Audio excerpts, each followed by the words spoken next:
Welcome to the Relentless Redstorm, where debate becomes energy, energy becomes culture, and every fan has a voice. I'm Jason Safford alongside my partner in the storm, Darrell Jazz Johnson. And tonight, we're not talking about a loss. We're talking about what happens after you prove you belong. Because St. John's didn't just reach the Sweet 16, they triggered something far more dangerous expectation with infrastructure behind it. Let's debate, let's connect, let's get relentless. All right, Darrell. Let's just say it clean. Duke didn't end the season, they defined the next requirement. Yeah, I think you first. There are some people actually trying to criticize Rick Pitino, uh, asinine in my humble opinion. Um, Ultimately, you go with Zuby on the floor. Zuby didn't have his best game of the season.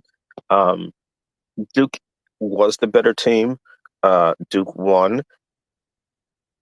It's unfortunate they had a 10-point lead in the second half and squandered it, but Duke A turned the defense up.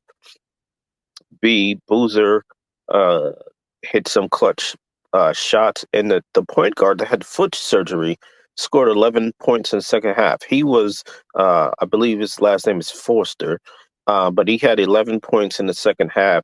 That, to me, was the key to the game because how do you plan for a kid who had foot surgery last week and had not, and excuse me, how do you plan for a player that had foot surgery 3 weeks ago playing that well in the second half of a game? There was no adjustment to be made on him at halftime because he hadn't scored in the first half. And frankly, didn't look good in the first half. But he exploded for 11 points in the second half. And to me, that was the key to Duke getting the victory. And there's no way you could prepare for that. I agree. And to the point of John Shire, who said Caleb Foster shouldn't have, he had no business on the court. Those were John Shire's words. You couldn't have planned for it, number one. But number two, it was a Willis Reed moment for Duke in the sense that here's a kid who has no business on the court playing incredible minutes. They didn't expect him to play half as many minutes. He's willing the team to victory himself. He's doing bully drives that Rick Pitino said was the reason they really lost, was that they couldn't stop the bully drive, which was Duke's go-to move. And in addition to that, they got a phenomenal performance from Isaiah Davis, who really was the unexpected other X factor because he shot 10 for 15, 4 for 7 or 4 for 8 from 3. But it was the fact that between Davis and Foster, those two hit just incredible shot after incredible shot to keep Duke in the game. And to your point, St. John's down the stretch, it wasn't that they played bad, they just couldn't stop the drives and they couldn't keep the offense going the way that they had in the first half. And that's a credit to Duke. That's not a fault of St. John's. It's a credit to Duke. And Duke is the best team in the country. They showed it with their ability to stay in the game until the very end. I think the most important thing for St. John's fans to realize and appreciate is that they had the ball. They had the chance for the last shot to tie the game. They were down by 3. They had the ball and they just didn't get the best look. So it's not that St. John's was blown out of this game or that they, suffered, a really, really tough loss that, you have to look at. You have to basically really appreciate that St. John's was absolutely in this game from start to finish, and they had the ball at the end. And sometimes you just don't come up with the victory, especially when you get to these incredible March Madness games. Sweet 16, anything can happen. Ironically enough, 2 days later, it's UConn. that does exactly what St. John's wasn't able to do in one of the most amazing comebacks. Give them credit, and this is absolutely to the angst of every St. John's fan who hates Dan Hurley, but his players deserve all the credit for an incredible comeback against that same Duke team in which they did what St. John's wasn't able to do 2 nights before. And Dan Hurley used the press that St. John's used as well. They are not quite as effective as the Red Storm are, but he did use the press in the second half, get that team back in the game. You know my philosophy. Uh, Once you're in the NCAA tournament, you root for your conference.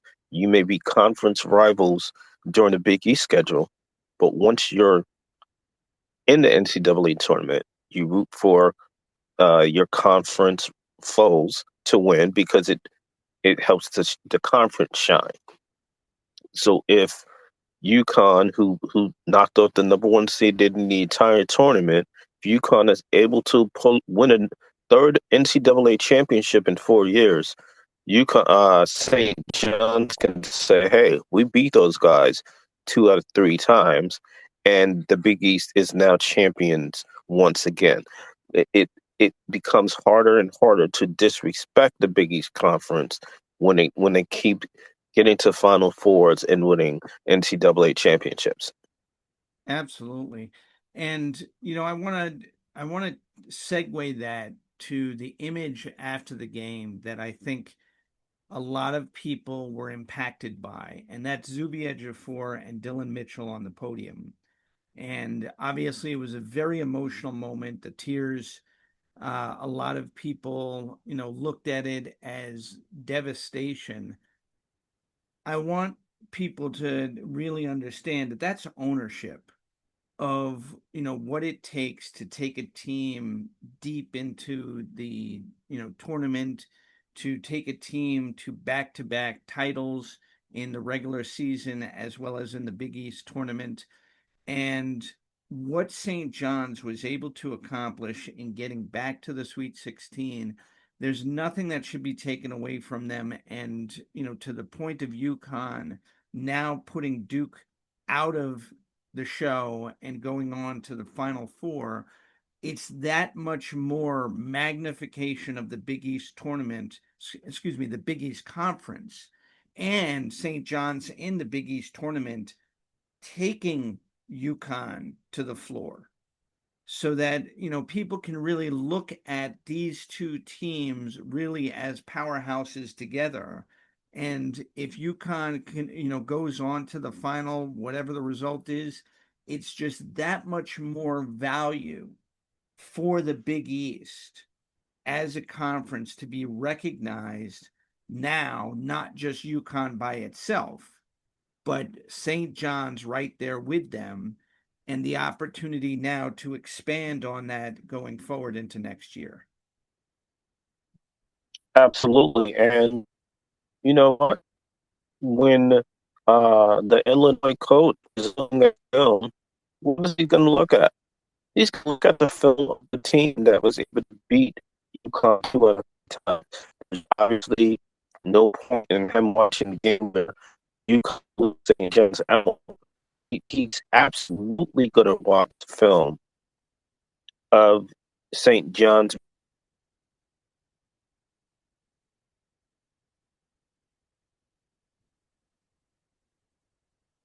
That he's absolutely going to look at St. John's film of them beating UConn 2 times this season. Yeah, So the St. John's Red Storm may have a hand in whoever plays. Uh, you know, at most UConn has 2 games. I would be shocked if they are not looking at film of those UConn losses, especially when they were fully healthy. absolutely. So now, Darrell, obviously the big news after the tournament, it only took a day. Rick Pitino signs a new contract, fully reconstructed. Basically, they ripped up the original contract. He's now signed through the 29 30 season, and he's going to be the second highest paid coach in the Big East, between 6 and 7.5 million. But I think the most important thing behind this is the reality of what they're building around Pitino. They're giving him a bigger staff pool. They're giving him the developers, the infrastructure, and most importantly, with the incentives, 1,000 wins, postseason escalators, built-in raises for championships. He's also getting that legacy. He's getting that exit strategy to an ambassador advisor lifetime presence with the college at any time in the future. He has the choice how he wants to segue and leave his legacy with a very clear exit strategy for the college to take his system and continue. Absolutely. I think it was a no-brainer uh, for St. John's. Um, Obviously, Rick Pitino is 73, so that extra year. Oh, first, it was a bold move for him to come in the first place and sign a 6-year deal. That self belief uh, in not only his ability to coach, we know he's a one of the greatest of all time, a Nate Smith basketball Hall of Famer, but his ability to recruit talent in this new age of NIL, which has made it extremely different. You know, recruiting now is very much different than it was uh, 10 years ago, let alone 35 years ago. So it says something about Rick Pitino's ability to adjust to the changing landscape of college sports, uh, and his commitment to the university. So the initial deal was 6 years. They added a year onto that. So Pitino will be here likely for another at least 4 seasons. He will obviously have to retire at some point, but as long as he has the energy to keep coaching, I'm sure the St. John's Red Storm will be willing to have him. Absolutely. And here's why this changes everything.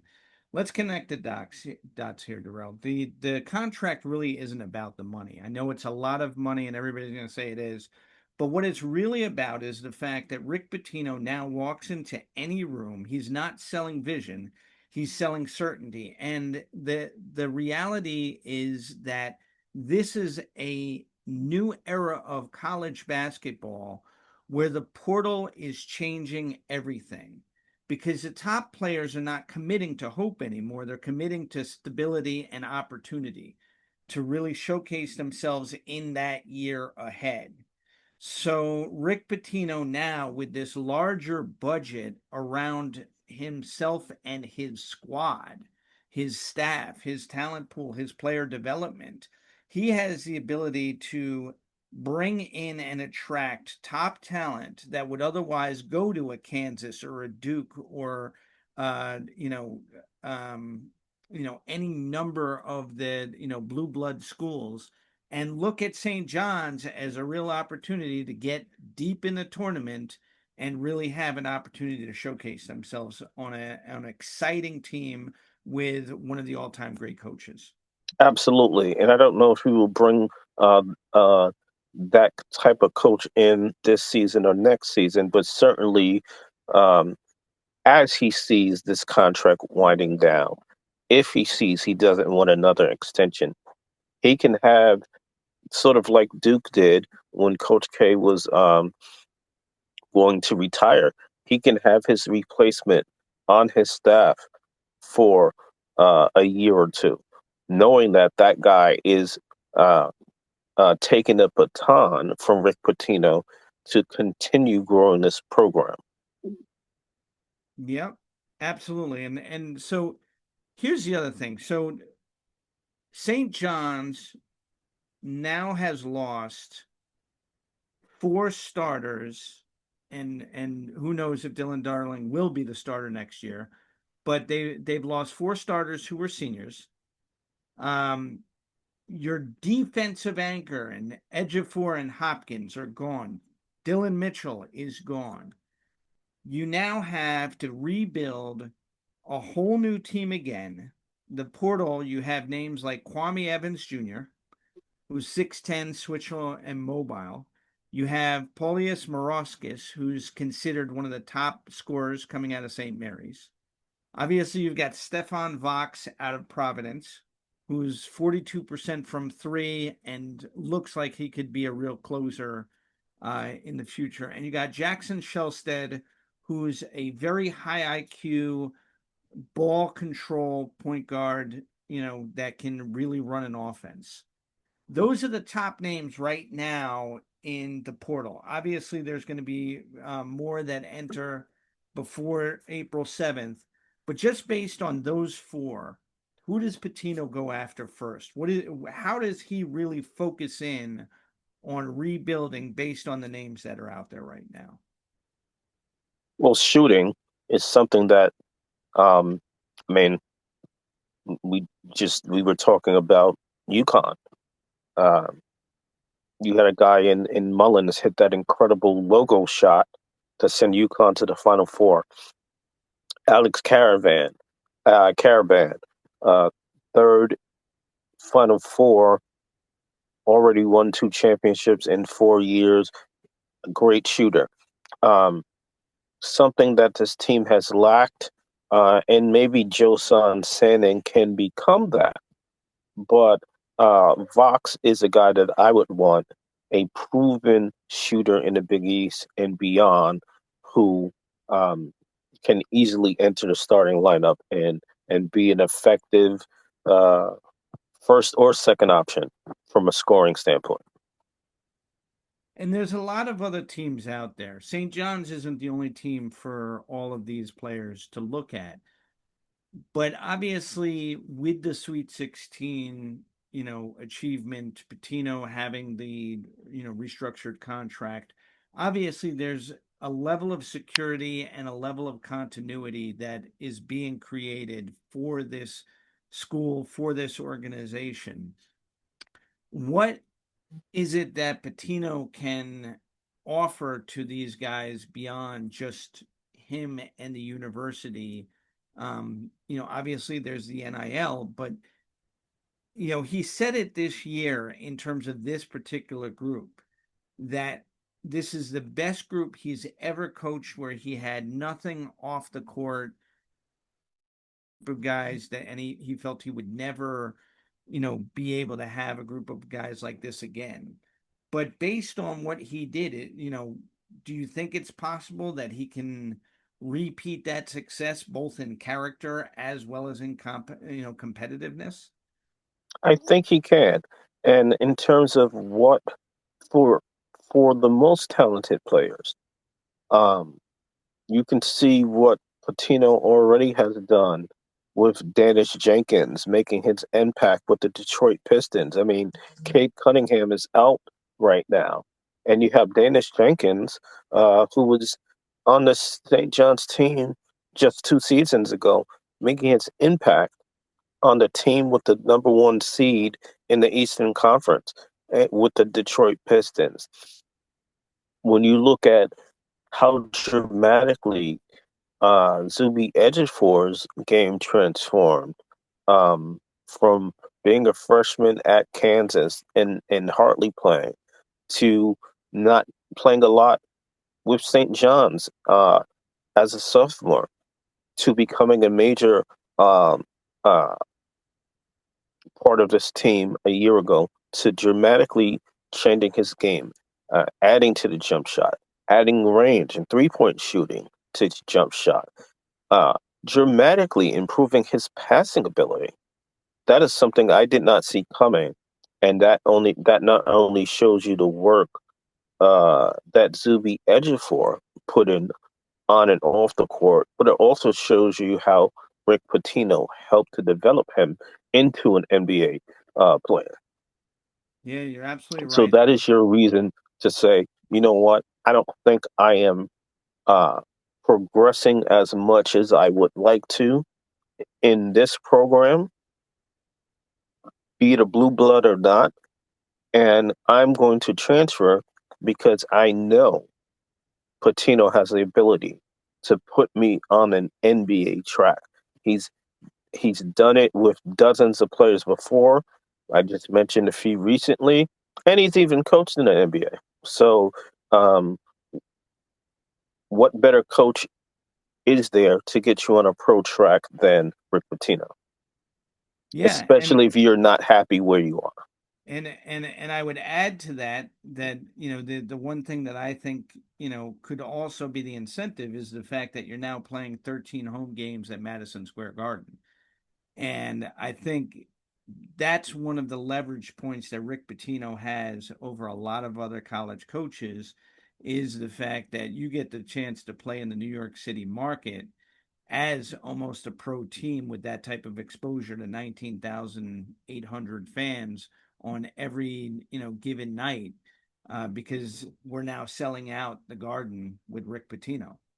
And for any competitive player who truly wants to make it at the next level, I think the fact that you're coming into a program that's just won back-to-back championships and you get to play in Madison Square Garden with a Hall of Fame coach who's now reestablished himself at an even higher level than he was at either Kentucky or Louisville in terms of what his own expectations are. I mean, again, this guy's contract, he's got to now win 1,000, games in the next 4 years in order for him to get another bonus.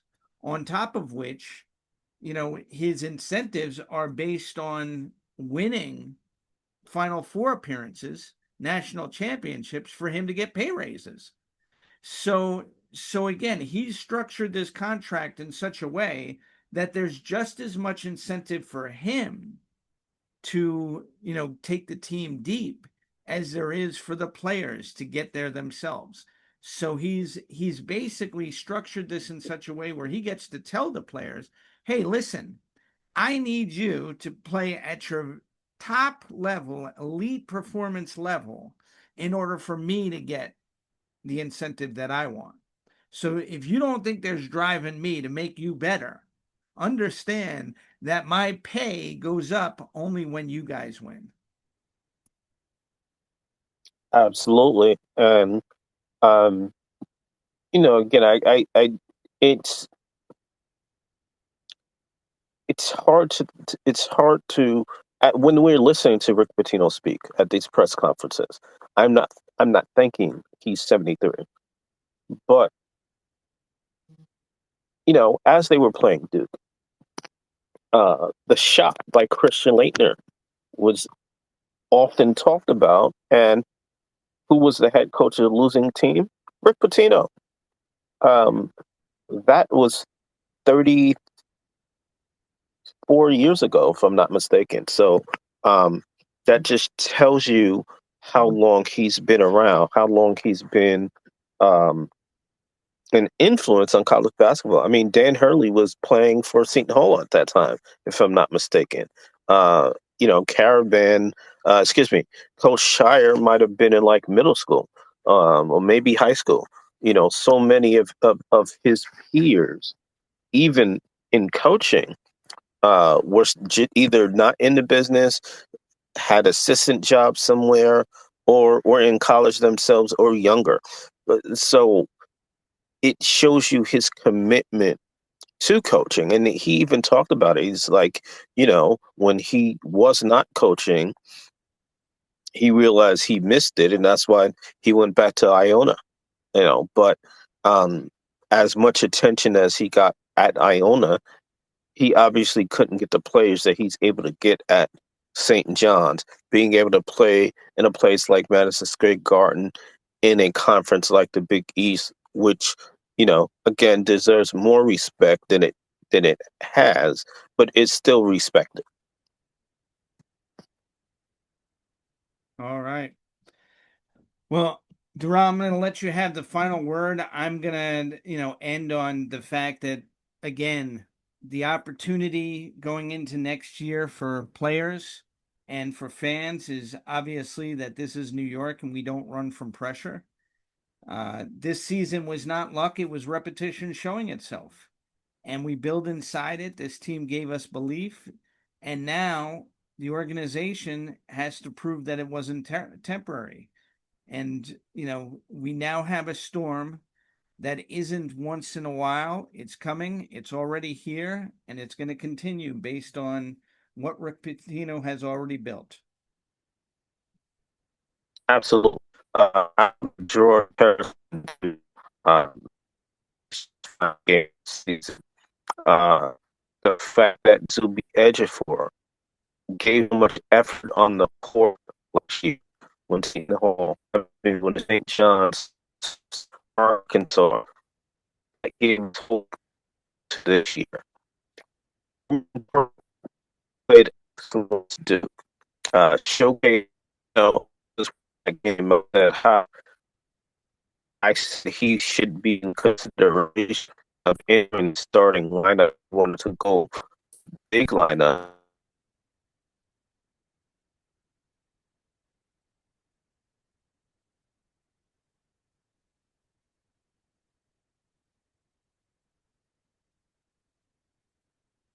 Ruben, the Continue. play of Ruben Prey gives you hope going into next season because he's going to improve in the off season. He's in the get a little so he can be a good rebounder, a better rebounder next year. But he's shooting at his set foot of 2020.